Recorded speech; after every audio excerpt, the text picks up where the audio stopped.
I will talk about how can you fix this problem or know how you can do that on your old PDF reader app. So all you have to do, so you just click here on settings, click on it here. When you just click here on settings, so then it's going to show for you a list like this here. You go down, just keep going down here, click here on apps.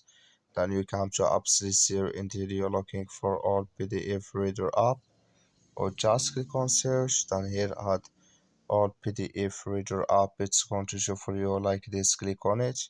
So then it's going to take you to this list. Click here on force stop. Then you click on OK.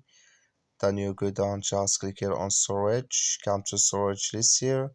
Just click on clear cache. Then all you have to do, so you just go to your Play Store. You click on it here. So then you search here for PDF reader app. It's going to show for you like this. You will find here update. Click on it, and it's going to work with you. That's all you have to do. Thank you for watching. Don't forget to support us by liking, subscribe.